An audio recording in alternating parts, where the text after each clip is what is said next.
Buenas noches, jóvenes. Vamos a la tercera sesión de control. Ya le hice el llamado a lista. Entonces, vamos a darle continuidad al caso de hoy. Jennifer, ¿qué había para hoy entonces? Hola, profe. Profe, ¿no llamaste a la compañera Jennifer Osorio? No sé si ella se comunicó con usted. Ella me dijo que no podía, que estaba maluca, sí. Pero, yo tengo ¿tiene el el número de número? cédula de ella, sí, señor. Dale. Ya le digo. 1-113.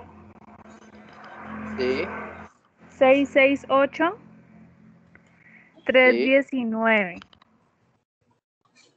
319, muy bien. Que no, Diana Marcela Murillo, por la cédula, y Luis Fernando Quiñones, Sandra Milena Arias, Jiminson Quiñones debe ser, Michelle Stephanie Zúñiga, David González y Andrés Betancourt. Me falta por el número de cédula. Esto es para hacer hacerle firmar el acuerdo pedagógico, ¿listo? Vamos a mirar cuando ya lo llene, a ver si de pronto ustedes lo pueden hacer de confirmar virtual. Bueno, Jennifer, estamos hoy para... Profe, ahí teníamos unas exposiciones y pues lo que había dejado de la unidad 2. De la unidad 2, ok. ¿La exposición la tenía, quién iba a hacer hoy? Del caso de Parmalat. Edwin, ¿no? Ese es Edwin. Sí, señor. Edwin, lo escuchamos. Hola, buenas noches, compañeros, profe. Sí, pues ya tengo adelantado ya el tema caso Parmalat, entonces, pues para compartirles. Tengo también pues el trabajo para, si me gustan, por el grupo me dan los correos y por ahí podemos compartir los trabajos, las diapositivas y un texto pues también que investigué pues como para hacer una retroalimentación. Edwin, me la mandas a mi correo y yo la pongo en la plataforma en recursos. Ah, bueno, listo, profe. Ok. Entonces, el correo es juan.góngora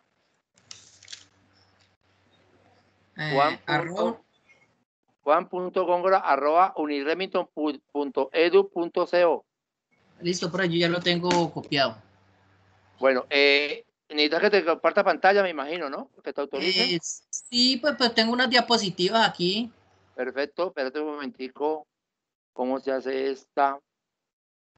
¿Usted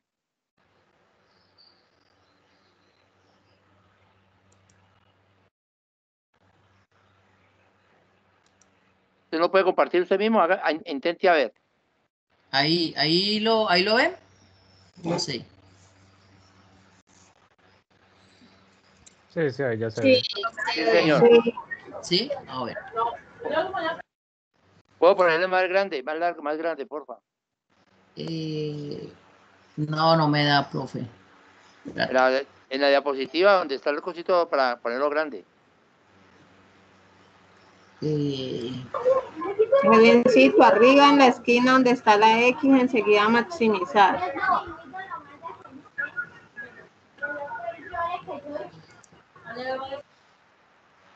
Ahí quedó más pequeño. Al lado derecho tuyo. Arriba al lado derecho donde está el S ahí.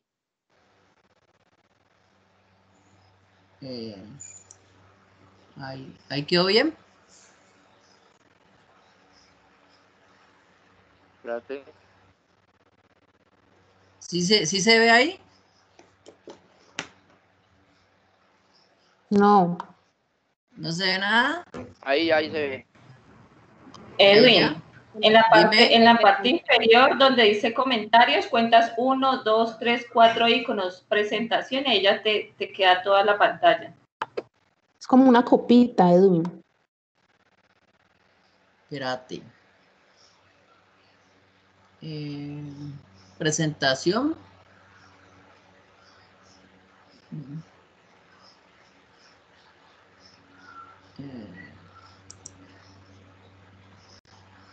Ahí. Ahí sí se ve mejor. Sí, se ve más grande. Sí. Sí. Sí, bueno, ok. Listo, bueno. Entonces iniciamos con el caso Parmalat. Vamos a hacer una pequeña introducción ahí para los que de pronto nos conocen, aunque yo creo que la mayoría pues de los compañeros de los que estamos aquí sabemos cuál es la empresa Parmalat, que es una empresa multinacional que es dedicada a la producción de lácteos, leches, productos alimenticios. Fue iniciada en Italia por el fundador Calixto Tanzi, que es dueño y gerente pues principal de la compañía. El caso Parmalat fue el 8º grupo industrial de Italia, fue una de las empresas más grandes que tuvo Italia a nivel pues de Europa. El caso tuvo como consecuencias basado en un fraude, ¿no? En un fraude básicamente contable. Tenía como consecuencias, como involucrados, uno de los bancos, un banco mundial, que es el Banco Inter de América, bueno, y entre otros. Uno de los principales objetivos era liderar pues el mercado a nivel mundial. De hecho, esta empresa se dedicó a expandir su empresa por muchos países, incluido Sudamérica, que uno de ellos fue Brasil, Ecuador, Venezuela. Fueron uno de los países donde fue incrementado esta empresa. Tuvo un fraude de dimensiones grandes, unas cifras que alcanzaron a llegar a los 10.000 millones de euros en activos. Esto concluyó que Parmalat se dedicó a falsificar balances. Durante más de 12, 15 años estuvieron falsificando documentos. Se dedicaron ellos con una astucia, pues cogieron y compraron unas máquinas, escaneaban los documentos y eso los integraban, los llevaban pues a los bancos y a los socios les presentaban esos informes falsos. Hubo pues una anécdota ahí pues de que hasta los bancos estuvieron pues involucrados en este fraude, porque ellos eran sabedores de la falsificación. Como le digo yo, ahí fue un tema pues de corrupción, ¿no? Porque fueron comprados también estos entes.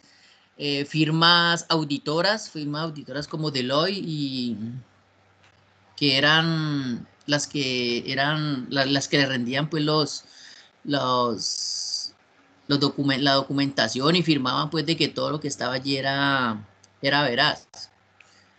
De esta manera se explotó lo que ha sido un catálogo, uno de los grandes 5, está entre los 5 fraudes más grandes corporativos a nivel de la historia.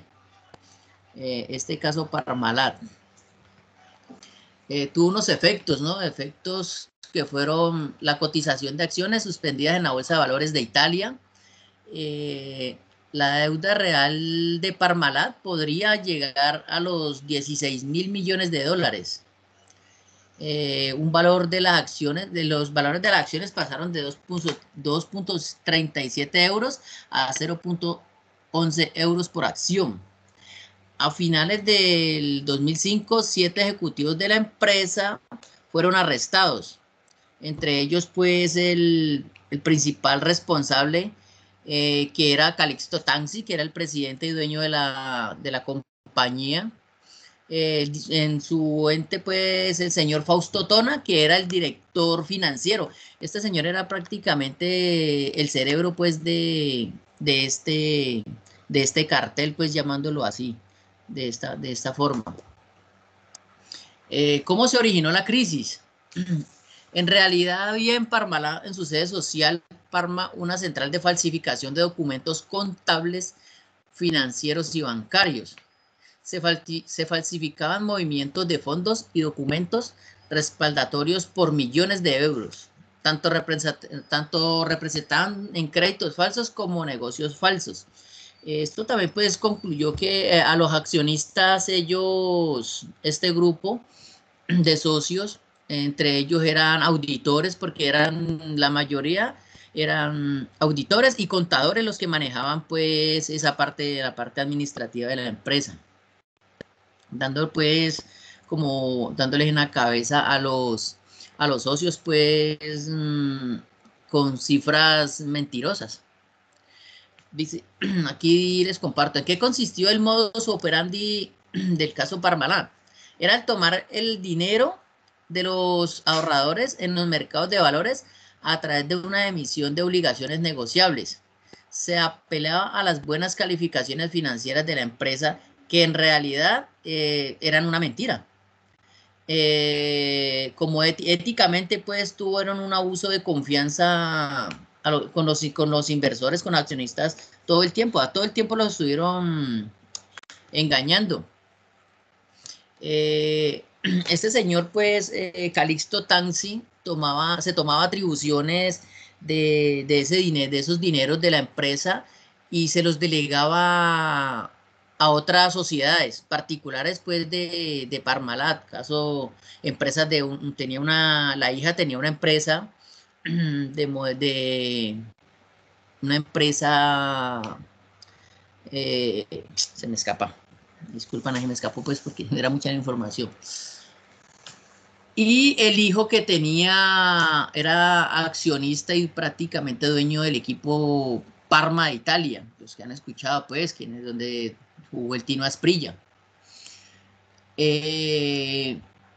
Esto concluyó pues en la falsedad más importante, sin embargo, fue porque no había dinero allí prácticamente, ¿no? Esto empezó a ocurrir en el 2003, a finales, eso fue en diciembre del 2003, fue donde empezó a reventar pues la falsedad pues de esto, porque empezó el Banco de América de Nueva York. Empezaron a descubrir pues de que un documento que llegó no era falso. De ahí empezó eso por la ley pues con un fiscal, y empezó la investigación hasta que pues reventó pues el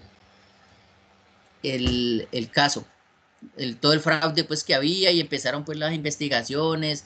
Ya empezaron los socios a declarar y a echarse pues la culpa de que sí están incurriendo pues en un fraude éticamente pues. ¿Cuál fue el rol de los contadores tanto internos como externos? Todas las operaciones eran realizadas y certificadas por contadores, solo que habían controlado formalmente las operaciones sin indagar el verdadero contenido por detrás, que nunca fue auditado. Había un auditor ahí que siempre lo tenían ahí, y eso pues los que saben de, por lo menos Jennifercita, que ella trabaja en una firma de auditores, una empresa no debe casarse siempre por un periodo tan largo con uno o dos auditores, deben de estarlos rotando. Esto les pasó a ellos porque ellos no siempre eran con los mismos auditores, tenían dos auditores que ellos todos los documentos que les pasaban los revisaban, falsos, pero ellos decían, no, esto está bien, aquí no hay ningún error, todo está funcionando bien. Entonces, uno de ellos igualmente está también, pues dicen que no tenía nada que ver, y ahí están en ese proceso pues de judicializar lo que sí fue culpable o no fue culpable. Entonces, eso fue uno de esos motivos. Otra dice, ¿cuáles son los pasos del control interno y externo en las sociedades cotizantes en Italia? Dice, en primer lugar, existe un consejo de administración que en el caso Parmalat sabía de la falsedad de los documentos. Por otra parte, el director financiero de la compañía fue el principal responsable de la falsificación de los papeles contables. Pero igual esto, vuelvo y le repito, no fue solamente el director financiero, sino esto fue con consentimiento del fundador y dueño, pues, Calixto Taxi. La segunda etapa es la sindicatura, cuya responsabilidad es verificar si todo está en legal forma.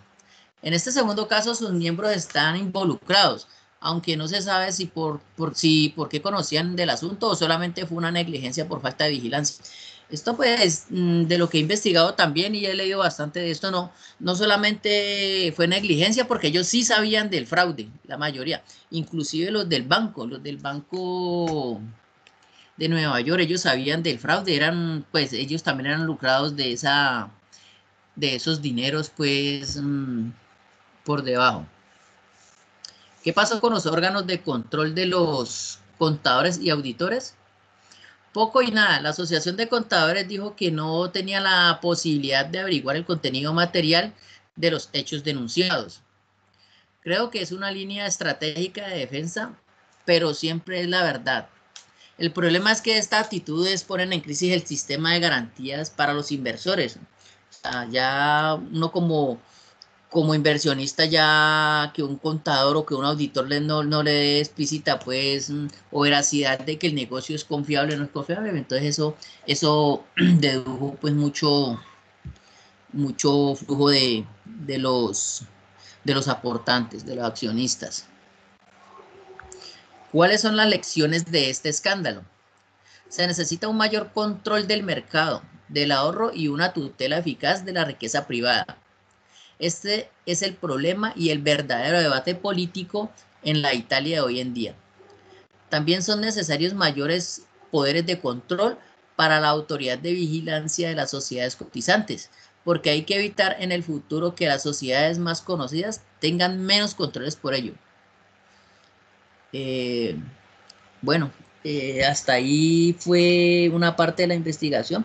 Este caso, vuelvo y le repito, tuvo mucho que ver con estas firmas auditoras. Deloitte, que es una firma auditora muy reconocida a nivel mundial, están en el proceso todavía. Dicen que ellos que algunos fueron involucrados, que otros no, pero pues eso está ahí eso está en tema de investigación. Fueron justiciados los dueños, fueron más de 8 personas que están pagando pues condena por este fraude.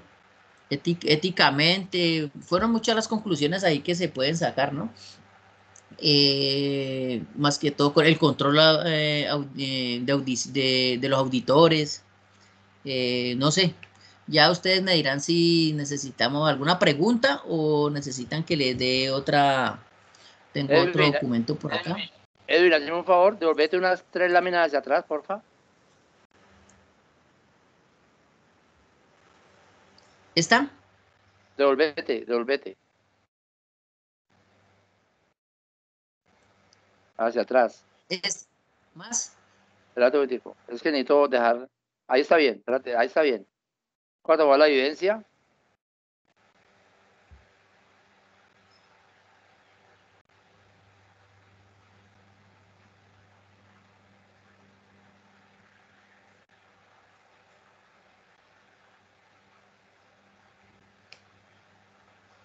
Muy bien.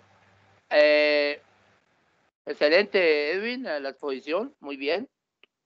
Mire el modus operandi, mire la responsabilidad social que tenemos nosotros, los auditores y nosotros como contadores por nuestra fe pública, pero ahí lo que primó fue la negligencia de pronto del auditor que confiaba de que todo estaba bien hecho, pero ellos fueron, cuando veamos el caso de Enron, van a ver que fue el modus operandi muy parecido, pero estos fueron más osados al falsificar cartas de crédito, a falsificar extractos bancarios. Tiene una máquina, como usted lo dijo, en la cual se hacía creer de que ellos se dieran cuenta en el Banco of America y hacían sus cartas de crédito y inflaban los estados financieros de tal manera que diera utilidades. Ustedes saben que cuando la empresa da utilidades en la bolsa, pues las acciones suben de precio.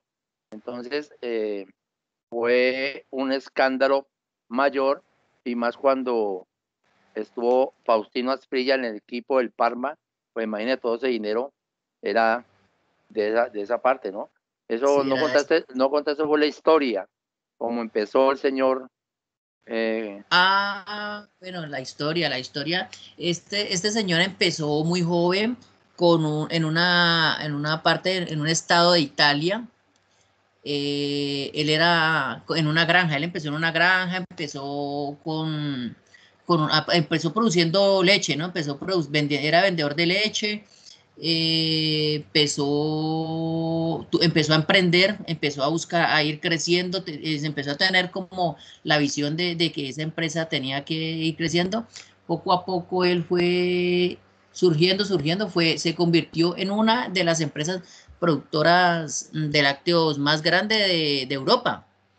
De ahí fue donde empezó la ambición de Calixto en expandirse, ¿no? En expandirse a todo el mundo.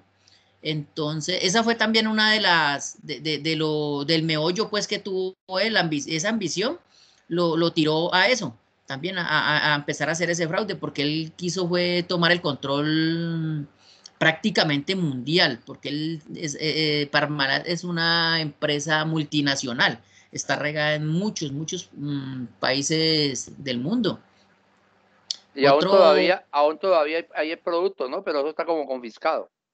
Sí, eso está confiscado, pero eso lo tiene, les dieron garantías, de hecho, cualquiera puede uno puede mirar los estados financieros uno los puede mirar por internet, porque ellos ya, esa es una de las causales que ellos pusieron de que todo el mundo podría ver que fueran veraces los estados financieros, y no están regidos solamente por una sola firma auditora, sino que son varias firmas auditoras las que están detrás de esta empresa y de muchísimas más, porque a raíz de esto, muchas empresas tomaron esa precaución, pues, de que no les fuera a pasar a otros. Perfecto, muy bien, excelente tu exposición. Vamos a ver, ¿qué preguntas tienen, por favor, a la plenaria?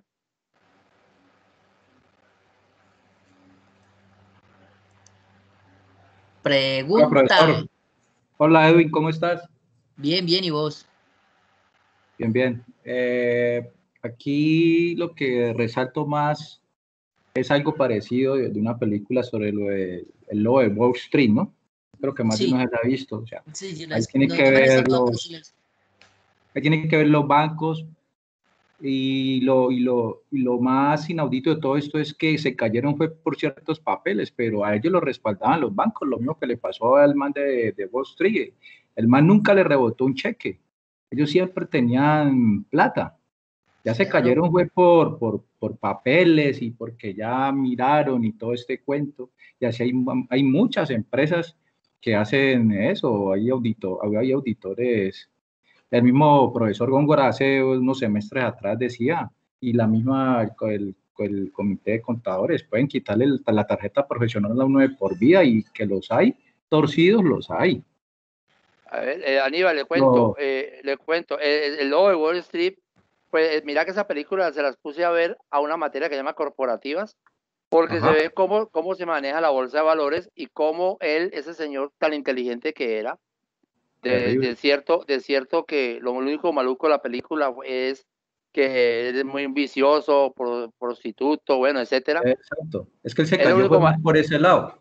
Sí, pero entonces la inteligencia de coger empresas que no tenían nada y tener toda esa gama de empleados para decir compre y para eso subir las acciones. Sí, esa fue la estrategia de él. La estrategia de él era eso. Las grandes multinacionales tienen su gente que mueve la bolsa. Yo trabajé en una empresa multinacional que se llama Fanalca y a nosotros nos daban un porcentaje porque nos daban una participación en la bolsa de valores. Ya. Que eso casi no lo hacen empresas, ¿no? Ajá. Eso es así. Perdón, ¿le dan qué? ¿Te dan qué? Nos daban dividendos con lo de la bolsa de valores. Cuando la empresa le iba bien, a nosotros nos daban. Dividendos, pero no nos dan acciones. No, nos daban dinero exacto, nos daban una parte. Porque El dueño, caso, el señor Joaquín Lozada, que en paz descanse, ya falleció. Al empleado, nosotros nos daban muy bien, hasta que llegó uno de los nietos y acabó con todo eso. ya. Eso, cuando veamos el caso Enron, hay algo parecido. Enron vende las acciones a los empleados. Las altas gerencias sabían que estaban quebrados y entonces empezaron a vender por las prestaciones, vender ese le toca el de caso Enron. Bueno, ¿qué Sí, más? porque es que esto es toda una maquinaria, ¿no? Todo esto que, Obvio. como en el caso de Parmalat se ve que esto es todo bancas, auditorías, eso hay mezclado cualquier cantidad de gente en todo esto. Por eso, entonces, ahí donde están las normas de auditoría, entonces donde el señor falla en una norma personal. ¿Qué decía Eso, la norma? más que todo se cayeron fue por Edwin, ¿cuál fue el papel ese que se me va, la paloma? Bueno, hay un papel que ellos, tú lo dijiste, pero es que no tengo presente de cómo ellos se fueron, la empresa como tal. Ellos escaneaban cheques, escaneaban... Eso. Claro, Eso, ellos escaneaban era, todos los papeles, eran unas máquinas que ellos tenían que falsificaban todo, pero perfecto. pero eran unas máquinas como para ese tiempo como ortodoxas, ¿no? Sí, No, pero quedaban eran perfectas. mejores que las originales. Sí, eso creo que eso es que tuvieron que ir allá a San Antonio en Cali, que es lo que más falsifica. No, mentira, un chiste. Bueno, deja de compartir pantalla ya, entonces, Edwin. Bueno, jóvenes. Entonces, ¿quién más va a participar, a aportar? Dentro de 8 días tenemos el parcial, ¿no?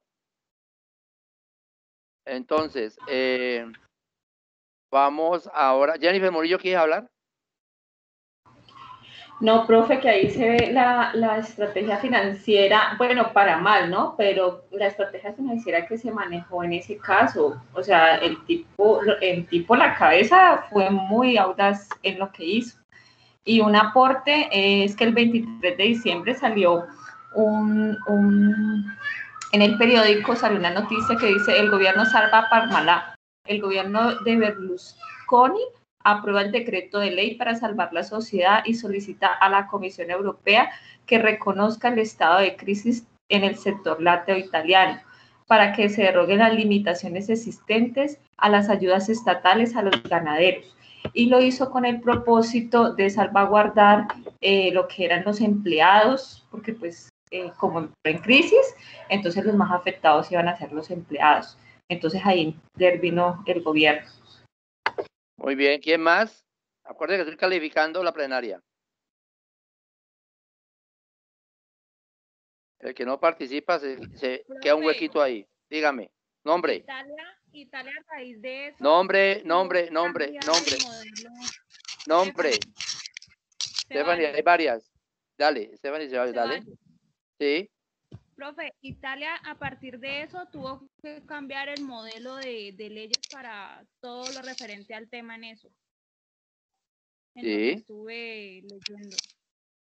Es que a raíz del caso Parmalat. Dígame. ¿La emisión de los bonos que ellos hacían eran por las acciones? No, ellos no tanto en los bonos, ellos lo que hacían era falsificar documentos de los bancos, cartas de crédito, cheques, porque ellos cuando hablaban de la bolsa era porque estaban maquillados los estados financieros y eran de mentira, entonces inflaban las utilidades. Al inflar las utilidades, entonces hacían aparecer que las acciones subieran de precio. Profe, pero es que en lo que yo estuve mirando, el contador llevaba varias emisiones de bonos y el último bono que pidió por 500,000 no lo pudieron emitir. Ah, sí, porque, no, sí, es verdad. Los bonos se emitían, pero para poderlos emitir había que tener una autorización, porque no cualquiera puede decir voy a hacer bonos. Entonces, hubo un momento en que ya como que ya no le aceptaron más bonos porque ya se dieron cuenta de que a dónde iban a parar. Sí, los bonos es una forma de apalancarse, ¿no? De una empresa coger recursos vendiendo los bonos y como la multinacional Parmalat tenía un buen nombre, Entonces, ¿quién no compra un bono de Parmalat? En entonces, sí. Entonces, es una forma de Parmalat apalancarse, por eso el cerebro de esa operación emitía los bonos y sin autorización. ¿Quién más?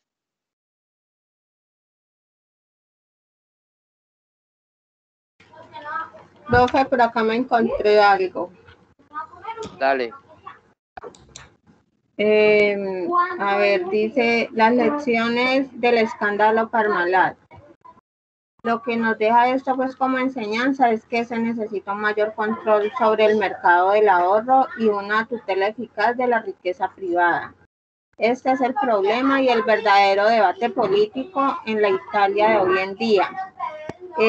También son necesarios mayores poderes de control para la autoridad de vigilancia de las sociedades cotizantes, porque hay que evitar en el futuro que las sociedades más conocidas tengan menos controles por ello. Antes la consigna era, cuanto más conocida es una sociedad, menores controles debe tener.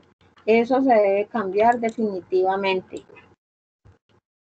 Muy bien, perfecto. Mire que tiene que suceder algo grave para tomar las riendas del negocio, decir, oh, no nos confiemos. Entonces, la seguridad mata confianza, por eso es indispensable e importante que ustedes desarrollen buenos sistemas de control interno cuando se elabora para evitar esa clase de fraudes, de riesgos.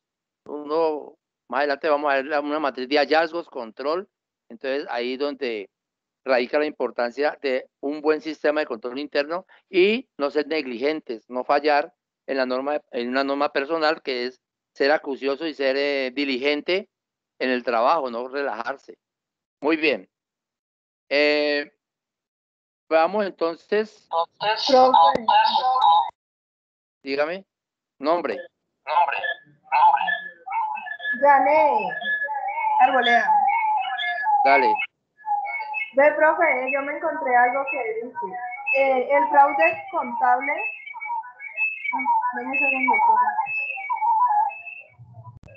dice que el fraude contable nunca puede ser una opción porque tarde, ¿me está escuchando? Sí. ¿Sí? No puede ser una opción, ya que tarde o temprano siempre terminan descubriendo a la empresa infractora y arreglando un problema a corto plazo. Condenas a la empresa a su desaparición. En el caso de Parmalat, la empresa no desapareció gracias a los esfuerzos de las autoridades italianas, pero las consecuencias para accionistas y empleados y proveedores fueron muy negativas. Dice que actualmente Parmalat pertenece a la empresa francesa Lactalis, que lo compró en 2011, adquiriendo por 3.400 millones de euros el 71% de las acciones. Dice que el tema moral fue muy complicado porque el objetivo era salvar la empresa y así los trabajos de 36.000 personas, maquillando los resultados financieros que querían obtener, financiando para poder costear su expansión y así salvar la compañía con todas las personas involucradas en la misma. Sí, señora, sí, es verdad. Muy bien. Jennifer, ¿de qué página tenemos para hoy en el módulo? Profe, espere que yo tengo otro aporte. ¿Quién habla? Laia. Dale, Laia. Es que lo que sucede es que a mí me tocó el caso Enron, ¿cierto? Entonces, pues... Enro. Entonces, pues debido a que yo investigué sobre eso, hubo como una partecita que yo tuve pues de la investigación que comparé con lo de Parmalat y decía que pues Forbes, que es de la revista de los negocios, pues que decía que el señor italiano, que no me acuerdo el nombre, el de Parmalat, decía que el desenlace era que el escándalo, que había sido el escándalo contable más grande en Europa, porque decía que Enron había sido pues como el peor del mundo, por decirlo así, era como el que clasificaban, pero por ahí yo encontré que decía que la magnitud fue comparada con este caso, el que me tocó, y dice que tras lo ocurrido del ex primer ministro italiano Silvio Berlusconi, ordenó la aprobación de una legislación similar a la ley de bancarrota que existe en Estados Unidos, y la Unión Europea, por su parte, propuso reforzar el papel de las comisiones de auditoría de las empresas. Entonces, pues me pareció interesante porque digamos que gracias a eso, pues se desencadenó pues algo mucho más allá, que fue como reforzar pues esa revisión, esa auditoría. Entonces me pareció chévere, pues digamos, con la materia tenía mucha relación. Obvio, sí señora. Y usted toca dentro de 8 días es el parcial. Pero, a ver, es que el parcial que tengo es de falso y verdadero y las cosas allí. No, tengo que cacharrearle cómo queda en el sistema para, bueno, yo le estaré informando en el grupo cómo haremos el parcial. ¿Listo? Igual para ver clase. Porque es que el parcial no creo que se demoró mucho tiempo. Pero entonces, ¿sí la haría entre 8 días o está pendiente? Téngala preparada para entre 8 días por si acaso. Ah, bueno, listo, profe. Profe, yo participé y no leí mi nombre. ¿Usted sí tomó nota? La voz suya es muy reconocible. Andrea Herrera. Bueno, ¿quién más? A ver, hoy no han participado los de Pasto. De Tuluá. Dale, Tuluá. Pues otra conclusión que se puede sacar de este caso es que pues Parmalat se dio este caso fue porque las personas involucradas tenían mucho poder y se contaba con la supervisión adecuada de las empresas para evitar el fraude. Y pues de eso, hoy en día las auditorías de mayor prestigio y el Estado no se pueden confiar en grandes nombres y en empresas de multimillonarias. Sí, señora, así es. Ahora, mire, tiene que prenderse las alarmas para todo el mundo ponerse, como se dice vulgarmente, trucha. Entonces, por eso yo pongo esos casos, porque ustedes el día de mañana se van a especializar por este lado, pues miren los modos operandi que se pueden hacer, lo que se puede hacer, ¿no? Yo me acuerdo cuando yo estudiaba la carrera, yo le dije a la profesora de auditoría, entonces se llamaba auditoría, no control, le dije, profesora, entonces para hacer buena auditoría hay que saber robar. Entonces, ¿por qué me dice así? Dije, bueno, saber robar en el sentido de que si yo soy un mamerto, un gil, que todo, y creo en la buena fe de la gente, entonces no voy a saber de qué manera me pueden afectar, ¿no? Entonces, me decía, no, pero dígamelo de una palabra más ten. Dije, bueno, le estoy diciendo, para poder ser un buen auditor, debo saber dónde ponen las garras. Entonces, esos casos, como para que usted ilustren cómo es el modo operandi. Ahora, mira, el caso dentro de 8 días, va a ver que hay un modo muy parecido a ese de Parmalat, no parecido, pero no tan igual, pero parecido. Cuando el caso nuble, van a mirar también. Entonces, todo radica de la negligencia, todo radica de las coimas, todo radica de la corrupción, ¿no? Entonces, ahí lo que yo siempre le sostengo, digo que el revisor fiscal y auditor se asemejan a los abogados penalistas, porque de verdad que cuando hay un chicharrón, o se mete al cuento o lo matan. Bueno, mira ahora organizando el caso de Uribe, el caso político de hoy día, esa Contraloría, esa Corte Suprema de Justicia, mire, como que por fin están aplicando pues, la justicia como tiene que ser, ¿no? Pero dice que todo hombre tiene un precio. Entonces, ahí donde viene usted el código de ética, cómo se iría a aplicar ustedes que son el futuro de Colombia. ¿Quién más? ¿Tuluá ya listo, Pasto? Un aporte. Cuando pues los auditores dicen que es mucho más fácil uno llegar a ser auditor o es más sencillo realizar la actividad de auditoría, entes contables o contadores, porque como ya hacemos las actividades, sabemos dónde podemos revisar específicamente cómo podemos aplicar esas pruebas para revisar de la mejor manera. Claro, ya tenemos un previo hacer, un qué hacer. Entonces, mire, y les decía la clase pasada, si ustedes van a ostentar el título de la tarjeta profesional ante la Junta Central de Contadores, y usted ha trabajado en auditoría, no se lo va a valer la Junta Central, tiene que hacer cosas de hacer. O sea, por eso lo que dice Jennifer Murillo es mejor. Entre más uno haya estado en el cuento de hacer, pues le va a quedar más fácil hacer un sistema de control interno. Es verdad. Bueno, Pasto hoy nos ha promulgado, ¿qué pasa?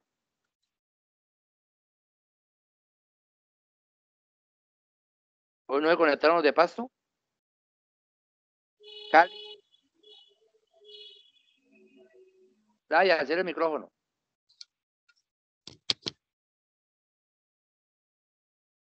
Bueno. Jennifer. Profesor. Dígame. Señor. tengo una duda, ¿no? De lo que decía la compañera Jennifer ahora. Que para uno ser un mejor auditor, yo creo que el auxiliar contable es el que sabe todo, ¿no? De dónde salen los rublos y todo eso. Porque cuando hacen una auditoría, el contador llama al auxiliar a decirle, vea, ese rubro tal, o esta vaina, ¿qué, no? Y digo que la mejor escuela es empezando por ahí, ¿no? Uno ser como un auxiliar contable. Yo creo que ahí es donde uno aprende más. Esa es mi opinión. Así es también lo que dice Jennifer. El que ha estado en el hacer, le queda más fácil entrar en ese rol, pero todo tiene un proceso, Bueno, Cali, la de Cali, ¿cómo se llama? Pasto, o Pasto en revisoría fiscal. Profe, de clases, los Pasto y Cali es mañana, revisoría. ¿Usted cómo se llama? Angie. ¿Y usted de dónde, de Cali? Sí, señor. Hágale pues. Vamos a hablar sobre el tema de hoy que teníamos del módulo. Sí, ahorita hablo sobre el otro tema, profe. Ok. Bueno.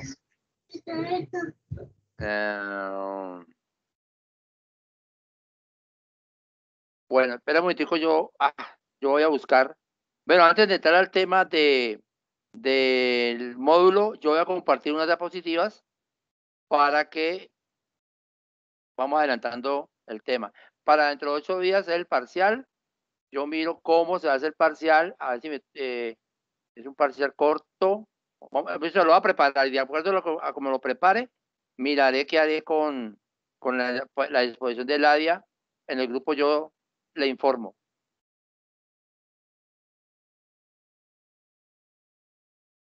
Bueno.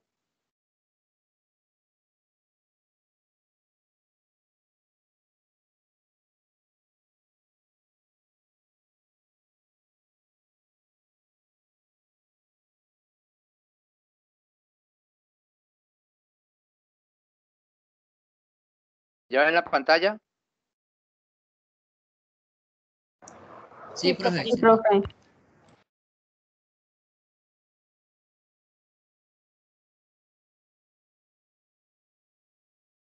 ¿Ahí se ve más grande?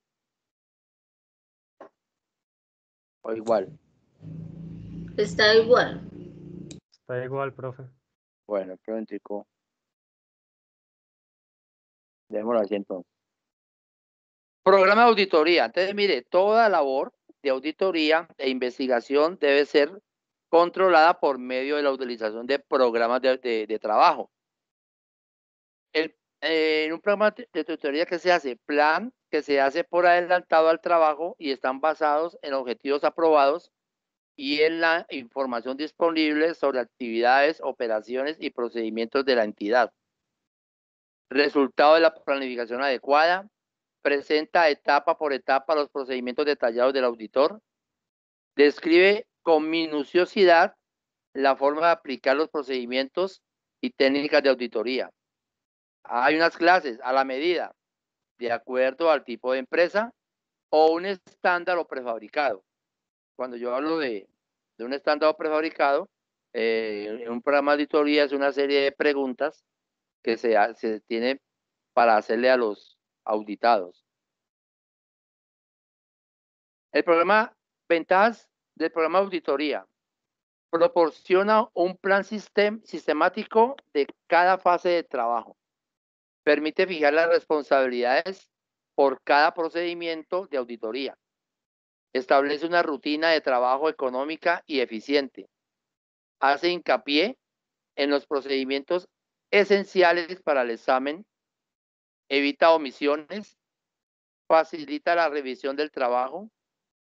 Disminuye la supervisión directa. Proporciona las pruebas que demuestran el trabajo efectivamente realizado. Ayudan a entrenar al personal sin experiencia. ¿Qué nos puede decir Jennifer acerca de un programa de auditoría así? Cuando dice que ayuda a entrenar personal sin experiencia.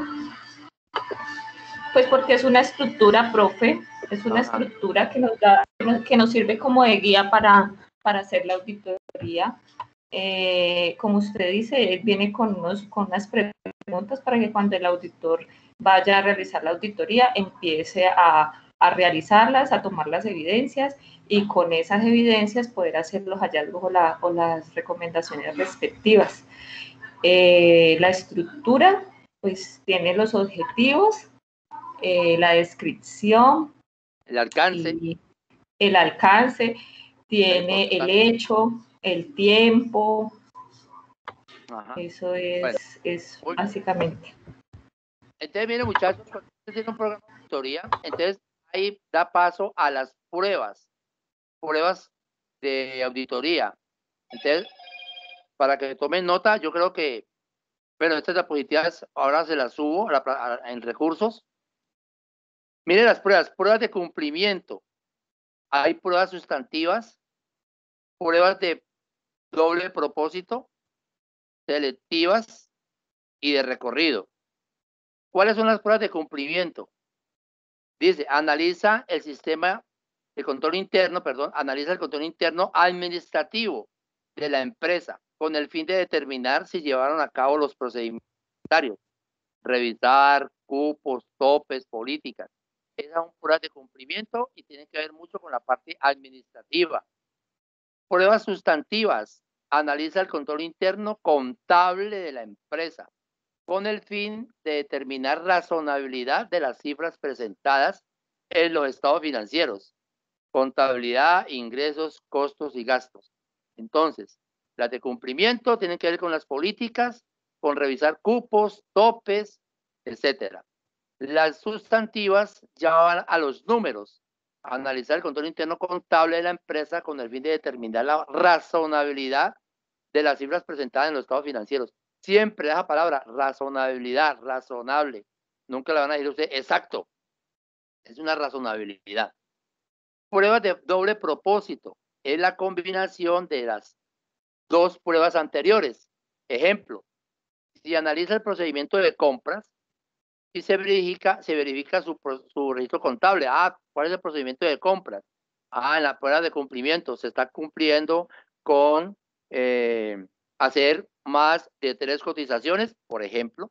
Entonces, ahí hay una prueba de cumplimiento, sí, porque está escrito por políticas para licitar, digámoslo así, o a quién le van a dar esa compra, pues debe mínimo de tener 3 cotizaciones. Si están ahí las 3 cotizaciones, está haciendo una prueba de cumplimiento. Y después mirarían la parte del registro contable, cómo se hizo el registro de esa compra. Entonces, mire, es una prueba de doble propósito. Tenemos las pruebas selectivas. Es la muestra que se toma de un campo universo. Cuando habla de un campo, ¿quién va a entrar? Meli. Cuando, por ejemplo, a nosotros en la Universidad Remington Medellín, vienen y nos hacen la auditoría a la sede. Medellín se mete solamente por la parte académica, ¿no? ¿Ellos qué hacen? Pues si hay 20 docentes y el tiempo no les va a dar para calificar a todos esos docentes, mirar las hojas de vida, entonces es el campo universo toma una muestra de un campo grande, aleatoriamente. Entonces, pues, ellas pueden decir, tráigame la hoja de vida de Juan Martín, tráigame la hoja de vida de tal y tal, unas 3 o 4 hojas de vida, y con eso ya ellos dicen, bueno, si estas 5 están bien, las demás tienen que estar bien. Pruebas selectivas. Y pruebas de recorrido se realizan en aquellas empresas donde no existen procedimientos escritos y necesita determinar la efectividad de los controles internos. Es decir, hay que hacer el recorrido. En el video, ya como aprendí a subir videos, en recursos, porque el video no lo pude subir, un video de pronto largo, pero lo voy a subir. No es tan largo, más largo lo mío. Tiene el micrófono, porfa. Profesor, una pregunta. Dígame. ¿Quién habló? Con Aníbal. Dale. Cuando una empresa de auditoría va a hacerla a una empresa, el personal debe conocer primero a la empresa que va.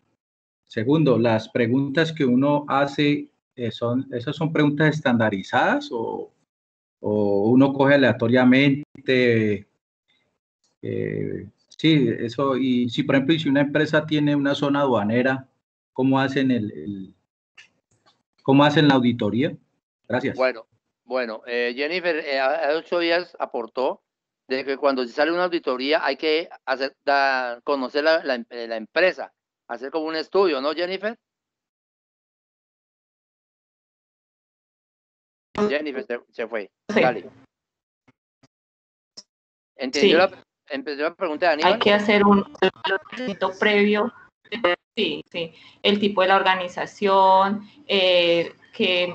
por ejemplo, si es cooperativa, cuál es si tiene consejo, junta, porque depende de la entidad, cuáles son los órganos de control, las asambleas que se han realizado, todo el tema directivo, todo el tema verificación de cámara de comercio, o sea, conocer todo acerca de la entidad para poder empezar a hacer una auditoría de los estados financieros. También hay que conocer las políticas contables, conocer todos los impuestos que paga la entidad para poder hacer un debido proceso. Aníbal, ok, Sí, Aníbal, eso es cuando usted se va a casar, usted primero le hace la investigación a su futura esposa. Entonces primero hay que conocer el nicho de mercado, cómo el entorno, inclusive micro, macro, cómo se desenvuelve ese nicho para poder entrar. Hay que conocer bien la empresa para poder entrar a auditar. Y cuando usted me hace la pregunta, cuando usted me hace qué preguntas yo debo hacer en el programa de auditoría, mire que aquí dice hay clases a la medida de acuerdo al tipo de empresa. Y estándar o prefabricado. Hay unos programas de auditoría que ya vienen unas preguntas ya estandarizadas. Pero si hay... Esa era la duda, o sea, son preguntas, algo estandarizado. Hay unas, pero hay unas empresas que no aplica, entonces uno lo hace a la medida de la empresa. Hace las preguntas, los programas. Bueno, okay. Entonces, esas pruebas creo que están claras, ¿no? Creo que para que no se le olvide, pruebas de cumplimiento, lo que tiene que ver con políticas en la parte administrativa. Pruebas sustantivas, lo que tiene que ver con números, las cifras, que estén razonablemente bien. De doble propósito, pero una combinación en cumplimiento y sustantivas. Selectivas, pues una muestra aleatoria. Casi el tiempo no da para coger hoja por hoja o lo que se vaya a hacer. Por ejemplo, una selectiva puede ser la cartera, los deudores de la empresa. Entonces yo tengo más de 2.000 clientes, pues en 2.000 clientes no alcanzo. Entonces yo tomaría aleatoriamente unas 5 o 6 clientes y le daría la llamada. Mire, les llamo el saldo que ustedes tienen con nosotros es de tanto. Entonces, no, sí, correcto, está bien. ¿Sí me entiende? La prueba selectiva es eso, de un mundo universo se toma una muestra de algo tan grande, una muestra de 5, 6 clientes o 10, bueno, depende del, pero yo a 2.000 clientes no lo puedo hacer la auditoría. Entonces, ahí es donde dentro del informe, pues obviamente que va a quedar eso, se le hizo se para crear unas pruebas selectivas a 10 clientes o a 100 clientes de los 2.000 que hay en la empresa, etcétera. Como por ir dejando algo ahí, vea, usted hizo y resulta que hay gente que ya ha venido a pagar y nunca se hicieron los abonos y el cajero se quedó con esa plata, bueno, en fin, cualquier cosa que puede pasar. Y ya de que el recorrido, pues cuando no hay un sistema de control interno, pues toca que empieza uno desde cero y hacer todo el recorrido. Jennifer, en su experiencia se ha encontrado con cuáles de esos propósitos, ¿todos los ha aplicado? ¿Esas pruebas? Sí, pues las de recorrido casi no. Las de recorrido casi no las he visto. Las selectivas sí las he visto mucho, porque cuando contratan empresas muy grandes, entonces se cogen algunos, por ejemplo, hojas de vida y ahí se revisa pues todo el tema de seguridad social, que se esté pagando a tiempo, el tema de los contratos y todo. Esa es como la más, depende del tamaño de la empresa, ¿no? Y del alcance que por eso es tan importante tener en cuenta el alcance de la auditoría, profe. Sí, señora, sí. El alcance es importantísimo porque o si no le meten gato por liebre a usted y usted está firmando un informe y si no tiene bien claro el alcance, le pueden decir usted hizo su trabajo mal. Bien. Veamos. Vamos a un ejemplo, por ejemplo, un programa de auditoría de caja. Bueno, me dijeron, vamos a auditar la caja, vamos a hacer el programa. Entonces dice, objetivos, determinar si el efectivo de caja se maneja sobre la base de un fondo fijo. Resulta que usted llegó a la empresa y resulta que eso no hay caja menor. Resulta que la empresa, así como entra el dinero, también se hacen pagos el mismo día. Entonces ahí es decir, venga, vamos a sugerir una sugerencia. Todo el dinero que entra a la empresa se consigna. Abramos un fondo fijo de caja menor. Y sobre ese fondo fijo de caja menor hacemos los gastos menores. Hay fondos muy grandes, de caja menor grandes. No es que quiera porque el fondo porque es chico de 1 millón. No, yo conozco fondos de 10 millones de pesos. Eso va de acuerdo al movimiento diario que tenga la empresa. Aquí y es más fácil controlar 10 millones en una persona que es la encargada de la caja menor que 10 millones que entren de la empresa de diferentes clientes. Entonces, por sugerencia, mire que uno dice, el efectivo de caja menor se maneja sobre la base de un fondo fijo. Lo primero que uno tiene que hacer es abrir fondo de caja menor. ¿Existen límites para los desembolsos? Bueno, eso está dentro del reglamento de caja menor, decir hasta qué tope se hacen pagos por cada menor. Cuando ya el tope pasa, pues ya se pagan por cheque o por transferencia. Aunque, acuérdense con la cuestión de la bancarización, lo ideal es pagar todo con transferencias. Ya la caja menor para gastos menores, que papelería, café, fletes, bueno, etcétera. Los desembolsos están respaldados por comprobantes, firmas, soportes. Eso me estamos los objetivos, apenas los 3 objetivos. Voy a mirar si el efectivo de caja se maneja sobre una base de fondo fijo. Voy a mirar si existen límites para los desembolsos. Y voy a mirar los desembolsos, si los desembolsos están respaldados por comprobantes, firma de soporte. Evaluación del control interno. Entonces, se hacen arqueos opresivos de caja, por ejemplo. Por allá los que vieron conmigo contabilidad 2, les dije cómo hay unas pautas para hacer un control de la caja. Este es uno. Si se hacen arqueos opresivos de caja, no hacerlos siempre a la misma hora. Y les ponía el ejemplo. Si yo hago el arqueo al otro día a las 10 de la mañana, pues el cajero o el tesorero de la empresa va a decir, no, yo necesito una plata ahorita, me voy para cine. Entonces, yo mañana imposible que no entren 20.000 pesos de aquí a las 10 de la mañana que vienen a coger el cuadre. Entonces empieza a echarse 20, le cuajó, al otro día 30 más, debe 50 y se va volviéndose como una luz de nieve y resulta que cuando ya no puede controlar eso se ve el famoso jineteo, es la palabra que se dice cuando los responsables de las cajas se jinetean la plata, con un cuadre tapan el otro, con un cuadre tapan el otro, y así, hasta que se explota. Por eso es recomendable los arqueos opresivos y sacarle de personal también a vacaciones, porque cuando están a vacaciones entonces se pueden destapar ollas. Si se hacen, lo realiza una persona independiente y con autoridad, revisando eso el sistema del control interno, evaluándolo. ¿Existen fianzas o pólizas de manejo para el encargado de la tesorería? ¿Existe cajilla o caja de seguridad para guardar los fondos? Mire, acuérdese que el ítem de un auditor es salvaguardar los recursos de la empresa y eso es una forma de salvaguardar. No, lo que va entrando, guardar una cajilla, una caja fuerte de seguridad, bueno. Y por no dejarlo ahí a la deriva, un atraco, lo que sea. Entonces, estamos salvaguardando esa caja. El procedimiento para evaluar la caja sería, entonces, realice un arqueo de caja en determinada fecha. Haga firmar el arqueo de caja y demás que realice por los responsables. Revise fechas de reembolso anterior e investigue las diferencias. Haga arqueo de los cheques postfechados y devuelto y compárelos contra el registro del control respectivo, o sea, con los libros auxiliares.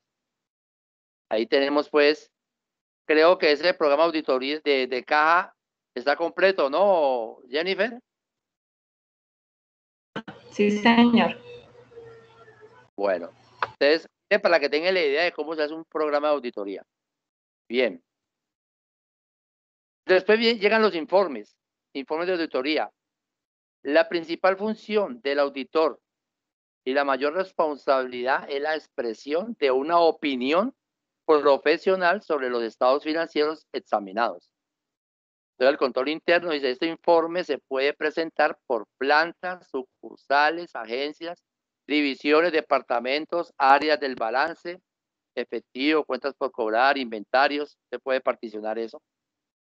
En él presenta controles correctivos y preventivos, establece en los procedimientos para disminuir los riesgos, recomendaciones, sugerencias positivas para prever o solucionar los problemas o deficiencias encontradas, fin, mejorar las operaciones. Ahí es donde están los hallazgos, los riesgos y las recomendaciones que hay que dar. Usted solamente recomienda. Lo importante es que quede escrito. Ya si la empresa no lo hace, usted ya hace la de Pilatos, ya se lavó las manos. ¿Es así, Jennifer?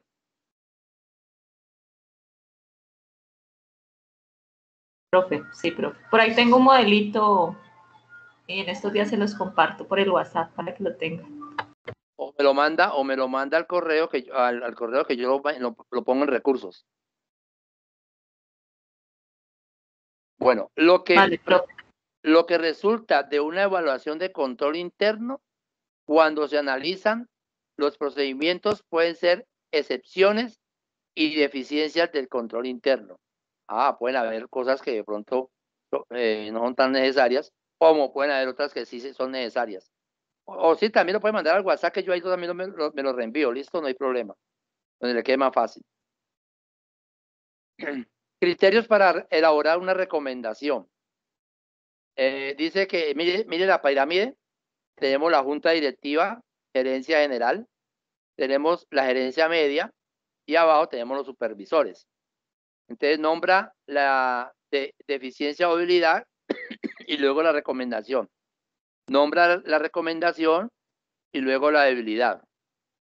Otras alternativas, el hallazgo o las oportunidades de mejoramiento, la recomendación, los comentarios de funcionarios responsables, el hallazgo, la debilidad. En el número 1, Junta Directiva, Gerencia General, está el control estratégico, a cargo de la alta gerencia. El control táctico está en la gerencia media, a cargo de la gerencia media. Y el control operativo, pues a cargo de la supervisión. Informes de trabajos especiales, pues la auditoría a través de estos informes muestra una imagen de asesor consultor de la empresa. Contribuye con su labor a cumplir con el plan estratégico de la compañía en cuanto a establecer políticas de reducción de costos, nómina, inventarios. Mire que nosotros somos más asesores que asesores consultores, ¿no? Participar en la evaluación y desarrollo de proyectos. Establecer procedimientos en busca de la eficiencia y la eficacia. Ayudar a controlar el presupuesto y su ejecución. Interpretar, difundir y capacitar a los directivos y otros normas administrativas fiscales. Participar en el diseño e implementación de los sistemas, auditoría de sistemas, por ejemplo. Los auditores externos y revisores fiscales deben evaluar la competencia del trabajo de los auditores internos. Mire que los externos, uno dice, bueno, evalúa uno, ve este señor que está aquí como auditor interno, hace bien su labor, tiene un sistema de control interno bien desarrollado, blindado, digámoslo así, no tiene ningún talón de Aquiles por allí, sería excelente. Recordemos que también el sistema de control interno debe ser evaluado cada vez, ¿no? Es cambiante. Bueno, dejemos hasta ahí. Papeles de trabajo. Pues lo voy a dar de una forma muy escueta para terminar las 14 diapositivas y ahorita estas diapositivas se las voy a colgar ahorita en recursos. Pero necesito que una persona, Jennifer, apunte un trabajo de exposición, papeles de trabajo. ¿Quién se le mide? Listo, profe. ¿A quién? Pues, yo le hago, profe. ¿Quién se llama? ¿Quién dijo? Alejandro Ramírez. Apunte Alejandro Ramírez, papeles de trabajo. Listo. Esa la hacemos después del parcial, ¿listo? O sea, entre 8 días tenemos el caso Enron y el parcial. Y después, el caso Enron, Laia, prepara el caso Enron que lo vamos a hacer. Después el parcial. Y después el papel de trabajo, ¿listo? El que lo va a hacer. Listo, Pero profe. le voy a dar aquí una pauta. Los papeles de trabajo son esenciales para respaldar la evaluación del control interno. Demuestran estos que el evaluador ha actuado con la diligencia debida. Definición clásica. Son todos los documentos elaborados por el auditor durante el curso de la auditoría que fundamentan y respaldan su informe.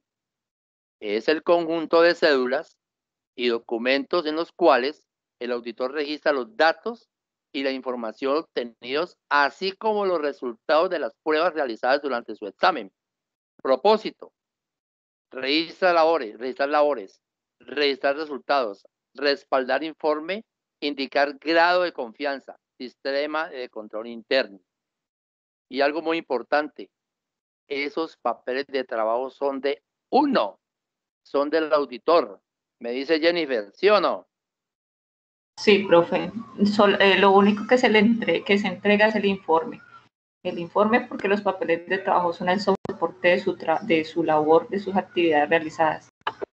Correcto, y eso se lo guarda uno en una caja fuerte, porque eso puede servir de evidencia en caso de que se hayan detectado fraudes y hay demandas. Usted es el único, ahí sí se rompe el código del silencio, porque si es requerido por las autoridades, esos papeles de trabajo van a ser la evidencia de y el respaldo de su informe. Eso es suyo, haga de cuenta que eso es dinero, eso vale oro. ¿Ustedes cómo hacen, Jennifer? ¿Dónde lo guardan o qué? Se guardan en gestión documental. Por código de comercio son 20 años que se deben de guardar en gestión documental, documento físico, pero como esa es la actividad principal de la empresa de nosotros, entonces se hace después de los 20 años en medio magnético y se guarda prácticamente de por vida, porque la actividad de nosotros es esa, de revisoría fiscal, asesoría tributaria, auditorías externas. Pero si fuera otra entidad, la entidad puede cobijarse al Código de Comercio a los 20 años, como los documentos contables, hacer la destrucción y solamente guardar los dictamen. Aunque nosotros en la empresa, por ejemplo, tuvimos un problema con una entidad que se llama Copropal, Cooperativa de Propal, eso todavía está en investigación, y eso fue hace muchos años. Entonces, lo que ha optado la empresa es de no destruir ningún tipo de papel de trabajo, sino guardarlo. Y esa empresa está microfilmada.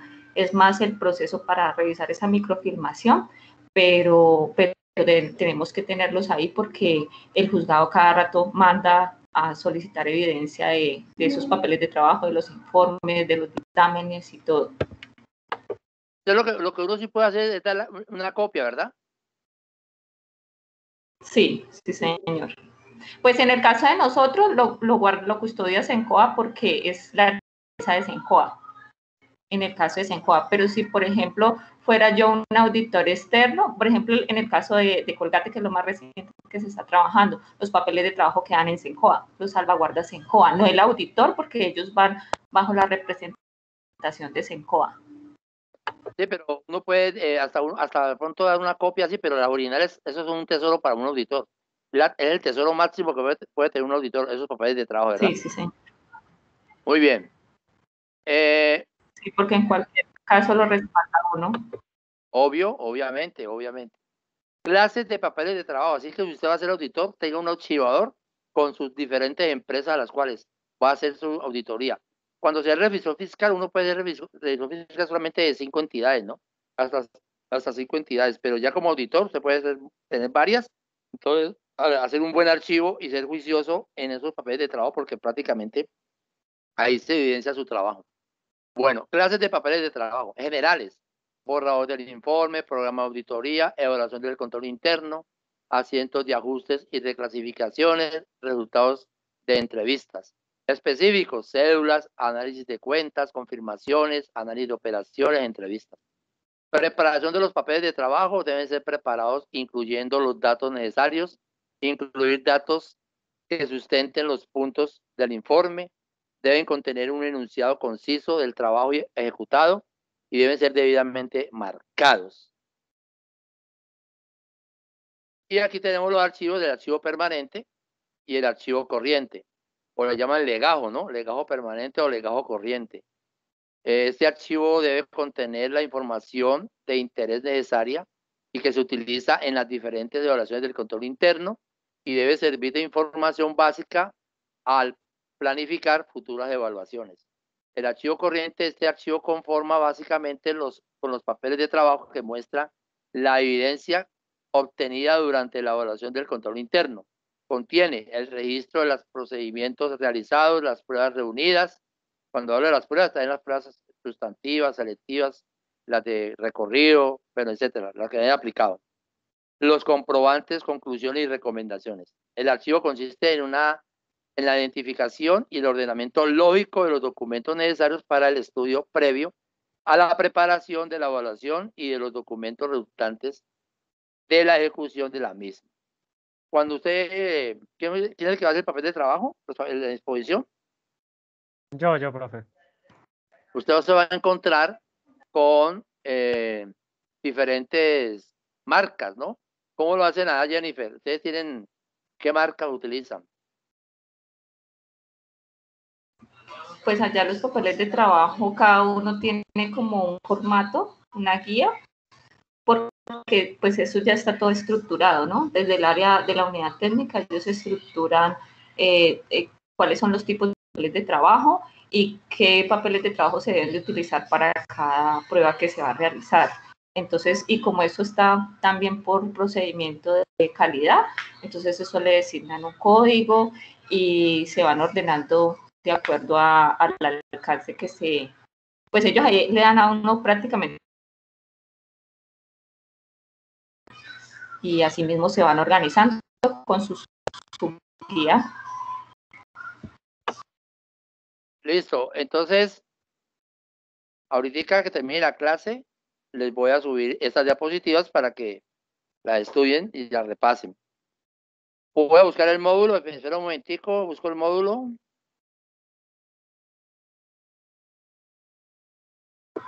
Profesor, diapositivas, ¿usted no las comparte? Sí, ahorita la voy a subir en recursos. Si cualquier cosa me la puede subir ahí, profe, me la envía al WhatsApp, al grupo. Bueno, también.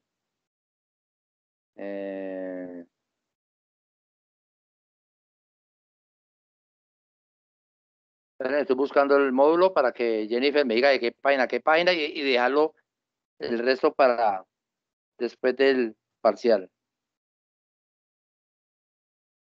Pues la clase pasada quedamos que de la 15 a la 37, profe. Listo, pero yo quiero mirar para que o escuchar la participación.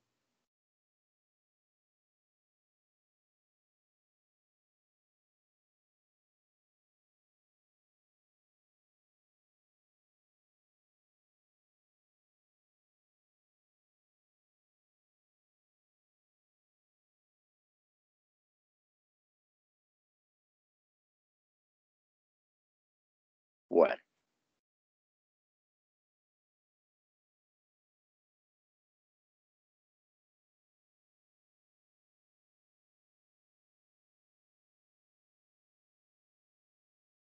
Como me tocó reiniciar el equipo, entonces se me escondió el de reiniciar, no, reinstalar el Teams. Ya está cargando.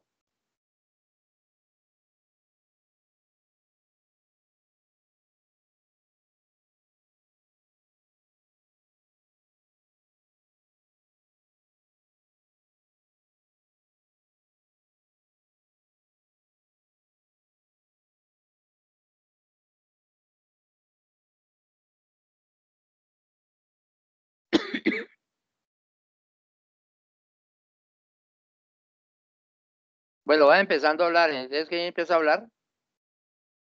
Profe, yo. Jennifer López. Dale, Jennifer. Bueno, En la unidad 2 vamos a hablar de la auditoría financiera, profe.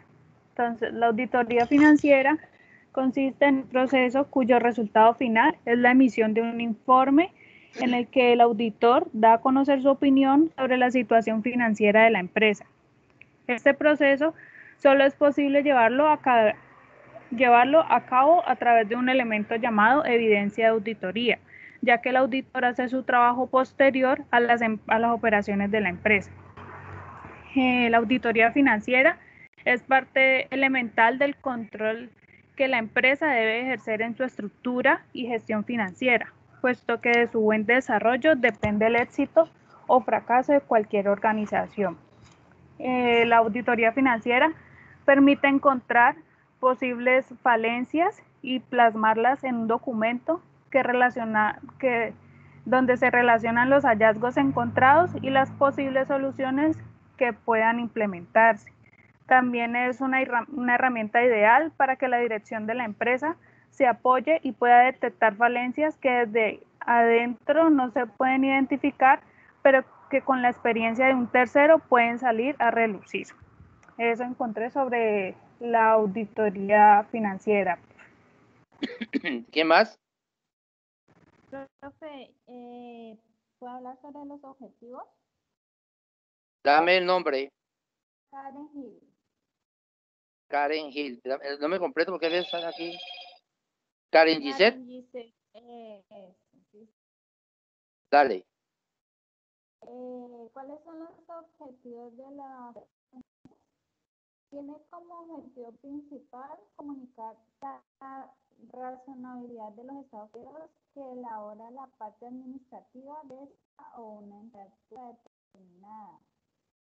Verificar si se cumplen las metas estas en cuanto a la presentación de la producción o servicios mediante las empresas, organismos de la administración. Constatar que se realicen de manera eficiente todos los controles relacionados con los ingresos. Afirmar que se esté con la disposición, las normas y los reglamentos que se aplican en la de las actividades que se desarrollar. Mi recomendación en el gobierno y fortalezcan la operativa.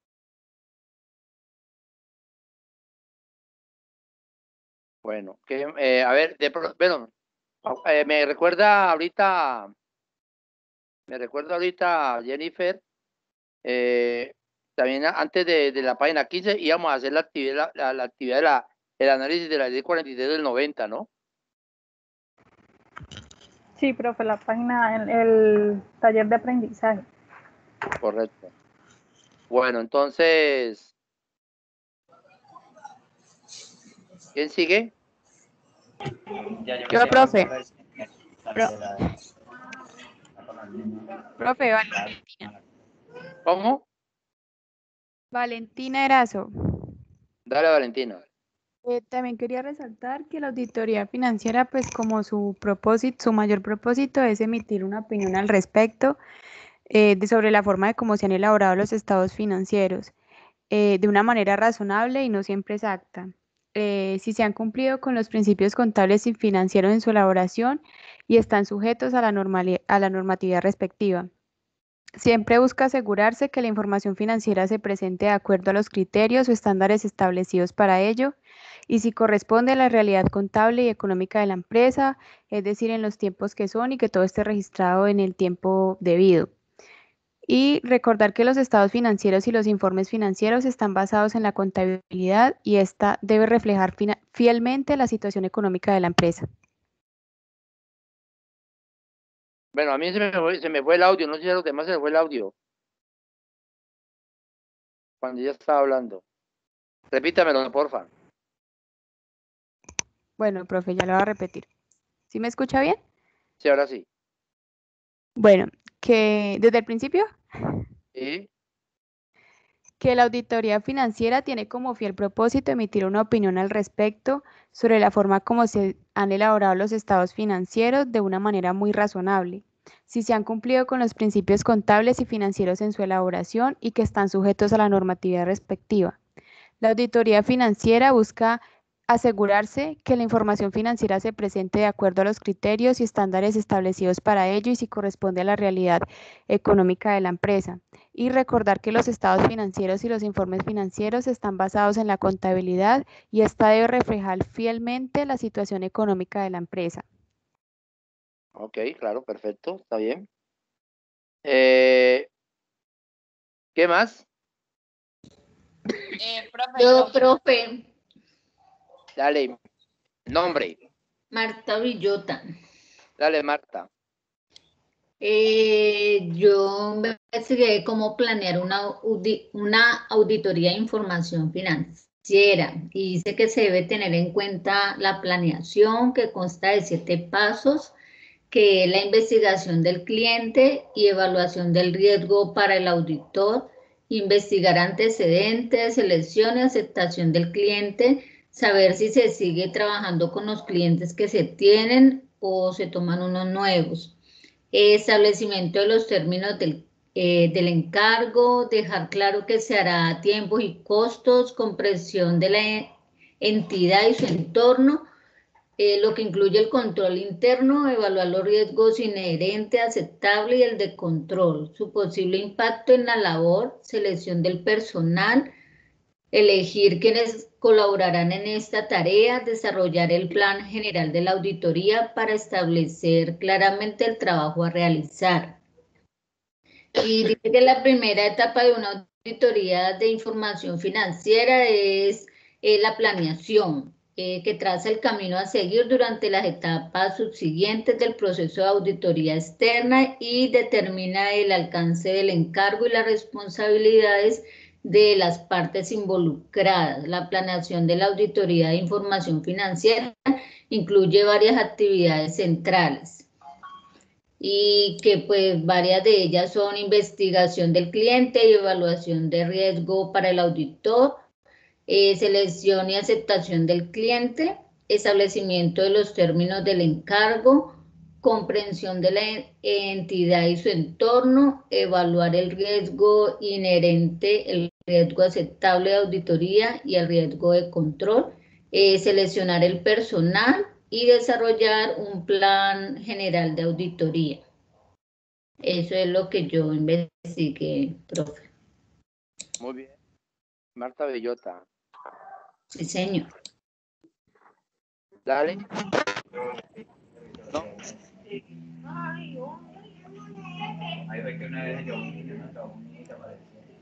¿Hasta qué página hay? Hasta la 37, profe. Bueno, pregunta. A ver quién la contesta. Si estamos hablando de la auditoría financiera, Jennifer no dice nada, por favor. Si estamos hablando de la auditoría financiera, ¿qué pruebas le aplicarían ustedes a esa auditoría?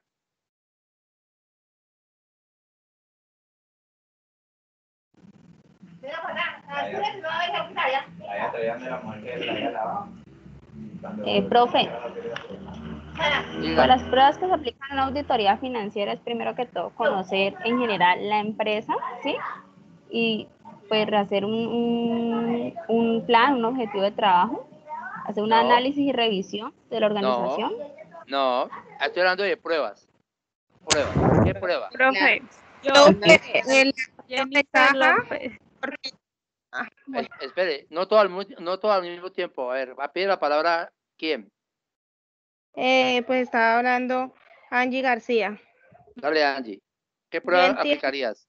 Pues yo entiendo por auditoría financiera como la parte, pues no sé si esté mal, como la parte económica, por decirlo así, el dinero. Entonces, pues para mí una prueba financiera sería como arqueos de caja, como las existencias físicas en los inventarios. A ver, espere, perdón, como no me he hecho explicar. Acuérdate que dentro del programa, en la exposición que yo hice, dentro del programa de auditoría hay unas pruebas. Pruebas sustantivas, profe. ¿Quién dijo eso? Alejandra Moreno. De doble propósito, profe. De doble propósito. Profe, pruebas sustantivas. Alejandra Moreno. Alejandra Moreno se gana el punto. ¡Ay, yo dije primero! Yo dije las primero. de cumplimiento, ¿no? No, ella sí era que las sustantivas.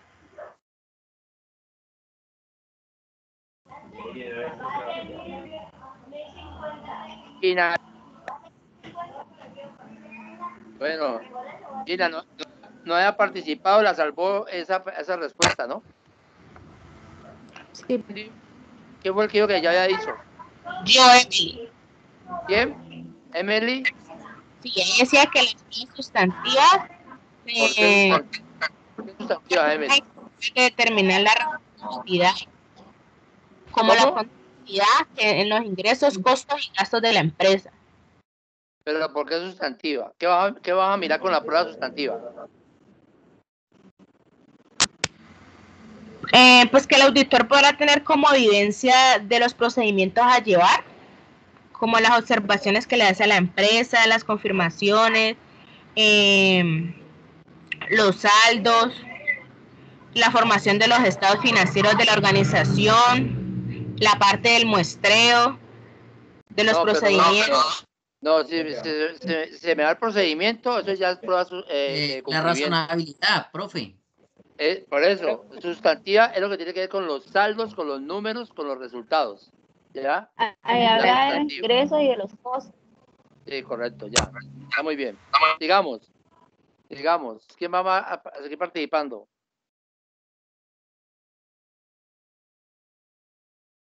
¿Quién más? Profe, pero sobre lo que se investigamos. Profe, Sí. Sigamos con el módulo. Sí. Profe, yo, Cindy, pues tengo... Dale, Cindy. Profe, pues yo consulté todo un poquito, pero pues también tengo pruebas de detalle, no sé si de pronto puedo hablar de esas. Claro, hable. Acuerde que estamos armando el conocimiento entre todos. Ok, profe. Entonces, por lo menos en las pruebas de detalle, dice que estos procedimientos diseñados para reunir evidencias que sustanciará un monto de los estados financieros. Se usan para obtener evidencia de auditoría respecto a afirmaciones como las existencias, exactitud y evaluación. El auditor debe diseñar y desarrollar pruebas de detalle que respondan específicamente a los riesgos materiales identificados y que proporcionen un alto nivel de seguridad de auditoría. El desarrollo de las pruebas de detalle incluye la realización de los siguientes procedimientos. Uno de los procedimientos es examinar asientos materiales en el diario y otros ajustes durante el curso de preparación de los estados financieros. Otro es hacer concordar los estados financieros con los registros contables subyacentes. Y adicionalmente, el auditor debe de realizar confirmaciones externas con respecto a términos de acuerdos y contratos, transacciones entre una entidad y otras partes. Cuando usted me habla de términos... ¿Sigo, profe, o que participe otro? Diga.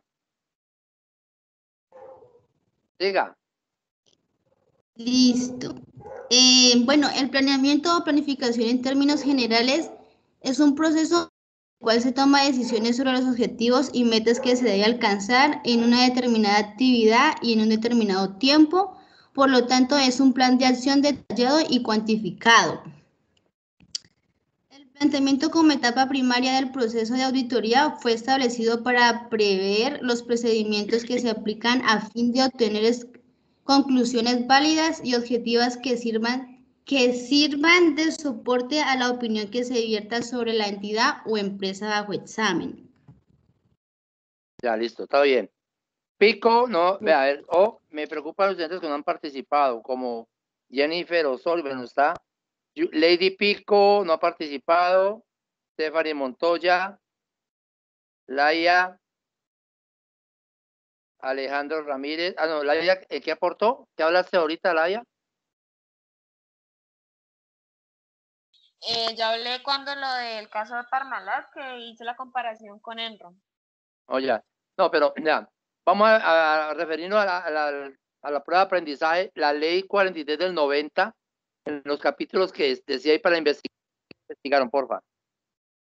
O lo analizaron. Yo saqué un análisis constructivo que decía ahí. ¿Nombre? Alejandro Ramírez. Dale. Entonces, como tal, pues como todo contador sabe, el principio básico que tiene un contador profesional viene siendo los deberes y derechos que tiene, que son, acá lo tengo escrito, lo voy a leer desde como lo escribí. Dale. Entonces, la ética profesional es reconocida como la ciencia normativa que estudia los deberes y los derechos en el cumplimiento de sus actividades profesionales contables. Percibimos la ética como el conjunto de valores morales basados en principios establecidos por una sociedad que, en general, piensa que es la forma correcta de hacer las cosas o de compararse en cada situación de sus semejantes, con el fin de sentir un bienestar común entre las personas por las cuales se rodean. Pero, aunque las acciones se toman para el bien del grupo, la ética empieza en el individuo y cada uno tiene su forma de pensar y actuar, por lo que no siempre se va a complacer a la sociedad. En general, en la forma ética de actuar. Respecto del contenido de la Ley 43 del 90, tienen sus artículos los principios básicos de la ética profesional, de los cuales se menciona la integridad, la Por favor, objetividad. despacio, nómbrelos despacio, dígalos. Se menciona la integridad, la objetividad, independencia y responsabilidad. Esos son los 4 principales. Tiene otros más que son, aquí los tengo más bajos, que son confidencialidad, observaciones de las disposiciones normativas, competencia y actualizaciones profesionales, difusión y colaboración, respeto entre colegas y conducta ética. Eso ya vienen siendo más los secundarios. Pero secundarios yo diría que están a la Sí, es misma muy par. principales, pero pues lo que más relativo se ve es los 4 primeros. ¿Cuál es la ética, el respeto a los profesionales? ¿Cómo me decía uno allí? ¿Cuál es? Confidencialidad, difusión y colaboración, respeto entre colegas, conducta ética. Respeto entre colegas, importantísimo, muchachos. No es que el día de mañana usted se encuentre con una declaración mal hecha y usted empiece a hablar mal del colega. Eso es una ética que comprende el contador. No es que, ese contador tan malo, ¿ve dónde fue que estudió? No, uno se queda callado y hace el suyo, ¿ya? La confidencialidad. Usted imagina un contador pochinchero que tenga varias asesorías y empieza a decir, no, se empieza a estar quebrada, yo le llevo la contabilidad. O sea, eso hace parte de la ética del profesional y hace parte de las normas de auditoría en la parte de normas personales, ¿sí? Ser íntegro, ético, ser serio en su trabajo, puesto. Entonces, ahí para que tengan en cuenta esos objetivos, esas son como 9, ¿no? Usted hizo 4 principales y 5 secundarias. Sí, exacto. No, son 10. Son 10. Bueno. Repítala, por favor, y cada uno analícelos. Dígale. Listo. Entonces va a comenzar desde el principio. La integridad, la objetividad, independencia, responsabilidad, confidencialidad, observaciones de las disposiciones normativas, competencia y actualización profesional, difusión y colaboración, respeto entre colegas y conducta ética. Correcto. Muy bien, siga. ¿Qué más analizó?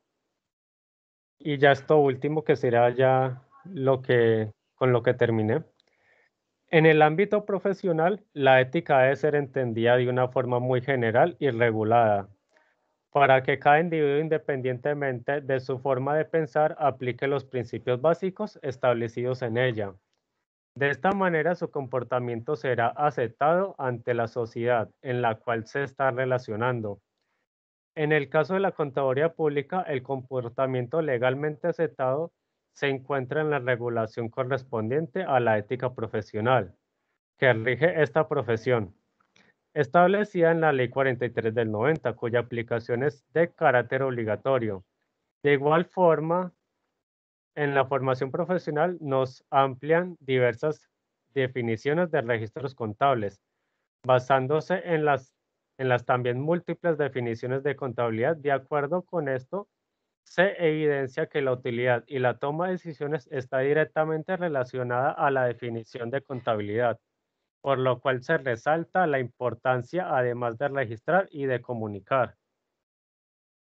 Punto. Muy bien, muy bien. ¿Quién más acerca de ese trabajito de esa pista de aprendizaje? Profe, yo quiero hacerle una pequeña consideración sobre el título 5, que es el secreto profesional. Hágale. Bueno, pues Nombre, yo considero... nombre. Valentina, Erazo. Ok, dale. Bueno, profe, considero que es un deber y un derecho que tienen todos los profesionales y los contadores, que es mantener la confidencialidad, como usted lo decía, de la información que se ha recibido de los usuarios, que se deben brindar garantías para evitar pues represalias o daños de forma directa o indirecta, y también proteger y guardar la intimidad de las personas. Poner siempre como un límite para el acceso o la divulgación de esta información, y que pues de esta manera siempre se llevará una buena práctica de la profesión. Perfecto. Está pidiendo la palabra Ceballos, Estefanía, hágale. Sí, señor. Pues yo de los principios de ética tengo que lo debemos aplicar en todo ámbito, sin importar en qué situación o circunstancia. El actuar del contador debe estar basado en los principios justos y adecuados para el trabajo que vaya a ejercer, además de conocer y aplicar el normativo que lo rige al desempeñar sus funciones. Y esto nos ayuda a trabajar a un nivel más alto profesionalmente. De las obligaciones del contador público, pues nos habla de las actuaciones que debemos tener en diferentes situaciones a las que se pueda enfrentar durante el ejercicio de la profesión, siendo la más adecuada. Muy bien. Lady Pico, está que se habla. Y ahora sigue Ladia. Lady. Profe, del análisis del capítulo 4 dice pues de que el artículo 35 al 40 en esta ley reglamenta la profesión del contador público. Resalto pues las cualidades de la ética y la moral que debe tener todo contador público al certificar o al hacer su labor, puesto que debe tener firmes los valores. Dice que al evaluar y realizar su informe da fe, fue un buen trabajo, la cual pues en este trabajo de los contadores se busca la verdad, el respeto, la veracidad ante todo, la lealtad de la información, puesto que esa información va tanto para la sociedad como para el Estado, ¿sí? En cuanto a no dejarse pues influenciar para maquillar pues lo que son los estados financieros, de lo que hemos estado hablando del caso de Parmalat y de Enron, que son casos similares de que maquillaban estados financieros, ¿sí? Buscamos que el contador dé un buen dictamen con objetividad, estar enfocado en la organización, dar una excelente asesoría. Dice por acá que orden, análisis, interpretación, responsabilidad y conciencia es lo que pues con esa se debe trabajar un contador para generar ideas y estrategias para alcanzar las metas y mejorar indicadores de las organizaciones. Muy bien, Pico, muy bien. Sigue Ladia, después Ceballos. Profe, pues yo referente a la prueba de aprendizaje también decía que miráramos dentro de la Junta Central de Contadores, que ingresáramos para ver lo de las sanciones. Entonces pues yo encontré que digamos como que ellos daban 3 sanciones, que era la amonestación, que según lo que encontré es que es un sentido más genérico de una crítica hecha con la intención de evitar que se repita un comportamiento indeseable. O sea, es como una primera medida que toman ellos para advertir de que no se puede volver a cometer un fallo. Y digamos, ellos allí colocan todos los contadores que han sido sancionados y casi todos son de revisoría fiscal y de auditoría. También está otra que es por suspensión, que digamos se les da cierto tiempo sin poder ejercer la profesión como tal, y pues digamos allí en cada uno colocan cuándo se cometió la falta, por qué ley está regida y en qué empresa estaban, con qué NIT, o sea, absolutamente todo lo que se hizo, cuál fue la falta se pone. Y también la última que es por suspensión, que ya es completamente que quitan el poder del contador para poder ejercer. Entonces pues a mí me pareció importante porque digamos allí pues ya queda completamente como la hoja de vida del contador como tal dentro de la página. Imagínense que hay bancos que piden, aparte de los estados financieros y la tarjeta profesional, lo disciplinario. Eso se llama certificado de disciplina de los contadores. Uno lo compra, vale como 30.000 por el PIN y dura 3 meses. Muy bien. Ahora, Ceballos.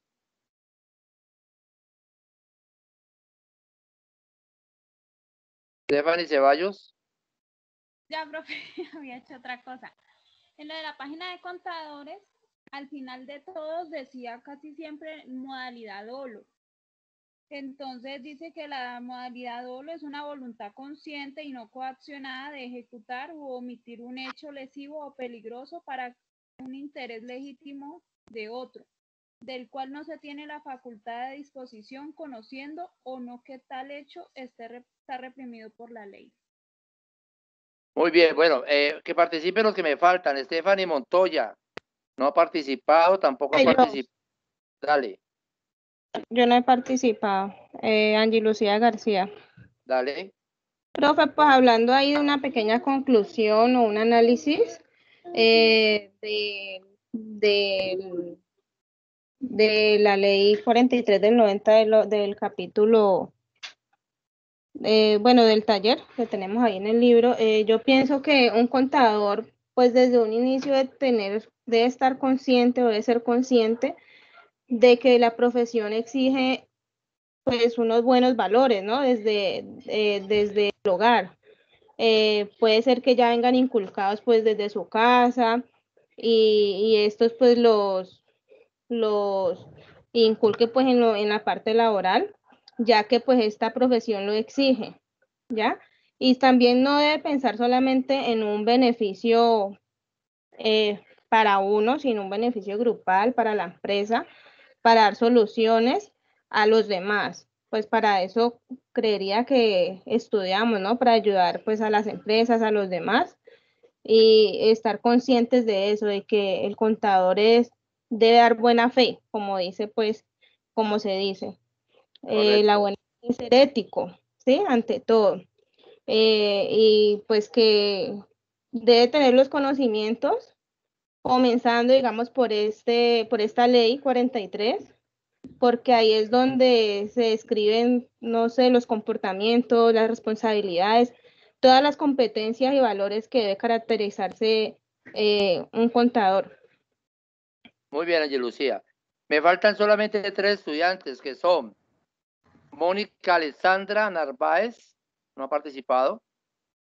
Tampoco ha participado Stephanie Montoya y Jennifer Osorio, pero Jennifer Osorio está enferma. Me faltan 2 estudiantes. Bueno, Mónica Alessandra, la oigo. Profe, y yo falto. Rosaura Marín. Dale. Pues, profe, encontré como unas ventajas y desventajas sobre la ley, las ventajas que puede ejercer el contador público por la fe pública, que es lo correcto que puede hacer, y las desventajas, el peligro y la integridad que puede generarle hacia la empresa. ¿Qué más podría decirle? Las ventajas de un contador público es la fe que él da fe pública ante la entidad, da la certeza de que lo que está diciendo ahí en la parte contable es cierta. Y una de las desventajas fue dejar que acumular, dice que no tenga conciencia en absoluto de las funciones y dejar acumular o no esté al tanto de las fechas programadas para realizar actos legales. Es decir, que sea responsable por sus actos. La desventaja es que es responsable por los actos que haga, prácticamente. Okay. Bueno, Stephanie Montoya o Mónica Alessandra Narváez. Profe, Mónica es la chica que le digo que no pudo conectarse porque tuvo que viajar a Cali. Ok, entonces me queda solamente Stephanie Montoya. Stephanie. ¿Se fue o qué? ¿O no tiene audio? Stephanie. Bueno, para concluir, bueno, muchachos, primero que todo me gustó la clase. Creo que le están colocando el empeño y el interés a su clase. Se la está creyendo, saben que esta es una herramienta de trabajo. Si usted aprende lo que aquí se va a hacer, créame que está la especialización, inclusive ahí compartí en mi Facebook la especialización de revisoría fiscal y contraloría. Es un campo de acción que tienen y pues se están dando cuenta de todo ese trabajo que tienen y todas esas normas que nos abarcan, ¿no? Entonces, importantísimo que tengan eso bien claro y me gusta la participación. Mire que de los 22, 21, pues yo no me cuento, 21, participaron 20 en la sesión de hoy. Quedando así, Cindy Julia Carvajal, 4-2, Gina Alejandra Moreno, 4-5, Andrea Juliet Herrera, 4-5, Rosaura Andrea Marín, 4-5, Jennifer Tatiana López, 4-5,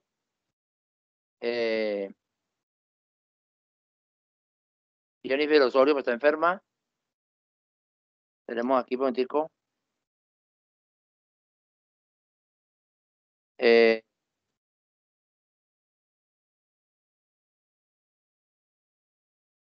Tenemos aquí a Lady Juliet Pico, 4-2. Karen Giselle Gil, 4-2. Laia, 4-8. Alejandro Ramírez, 4-8. Janet Patricia, 4-5. Emily, 4-5. Stephanie Ceballos, 4-5. Marta Isabel Villota, 4-2. Jennifer Murillo, 5. Aníbal Lozada, 4-2. Edwin Salazar, 5. Muy buena exposición, Edwin. Angie Lucía García, 4-2. Valentina Erazo, 4-5. Y Luz Danelli Granja, 4-5. Acuerden que son notas que van dentro del 30% de seguimiento, ¿no? Entonces, para dentro de 8 días, muchachos, vamos a tener la exposición de Ladia, la exposición de Enron.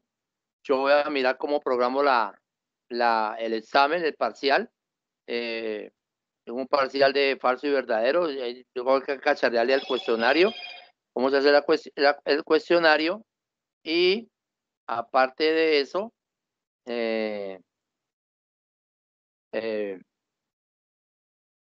vemos la exposición. Yo programo el examen de tales horas a tales horas. Digamos que nos conectamos a las 7 y 10, 7 y 20, tengo que conectarme un poquito antes. Entonces tenemos una hora de exposición de caso Enron.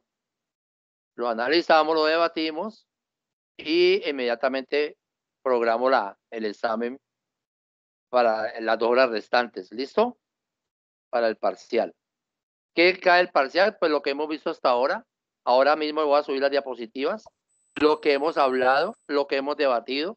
Importante que tenga esa ley 43 del 90 clara. Importante que tenga dónde están las normas de auditoría generalmente aceptadas. Importante que vean cuáles son las pruebas de auditoría, que es un programa de auditoría, prácticamente en las diapositivas que están allí. Lo que hemos visto del módulo. Entonces, yo soy de los que a mí evaluar pues es una medición, pero con la participación que ustedes están haciendo en clase, como estamos construyendo el conocimiento, creo que lo importante aquí es que estamos aprendiendo, estamos llevando a la práctica una asignatura que de pronto es muy teórica, pero mire que la hacemos de una forma participativa y hasta ahora los 22 que entraron, los 22 que quedaron. O sea que me preocupa si solamente qué le pasó a Jennifer Osorio. No fue la única que no participó, la única que no habló. No, yo no, pero ya la niña que está enferma. Sí, no, Montoya, es que Stephanie Montoya fue la que no participó, no sé qué le pasó. ¿Está en línea todavía o no? Bueno, Jennifer, quedamos hasta la página ¿qué? ¿30 y qué? 37, profe. Bueno, vamos a mirar entonces para la próxima clase, mientras ustedes hacen el parcial, yo les voy a decir que seguimos del módulo. Entonces lo que tenemos es el caso Enron para entre los 8 días y el que estudien para el parcial, ¿de acuerdo? Sí, profe. Listo, profe. Bueno, muchachos, entonces, no siendo más, vamos a descansar, ya son las 9:30. Creo que nos ha rendido bastante, hemos aprendido mucho el día de hoy. Y no se olviden de esas pruebas de auditoría, ¿cuáles son? ¿De acuerdo? Tenganlas claras. Hasta luego, que pasen buena noche. Gracias, profe. Gracias, Gracias, profe. profe. Chao, profe. Chao, profe, gracias. Chao, profe. Chao, gracias.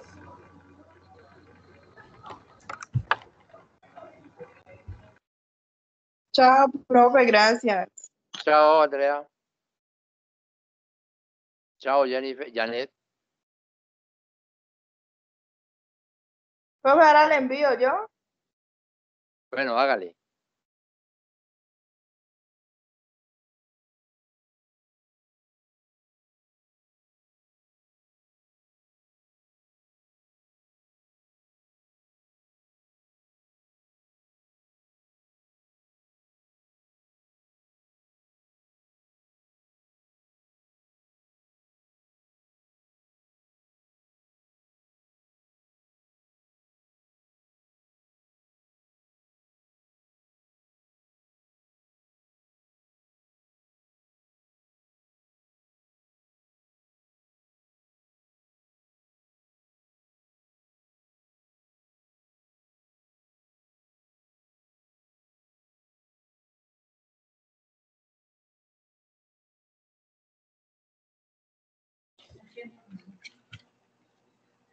Profe, ¿qué te quedaste viendo? Ah.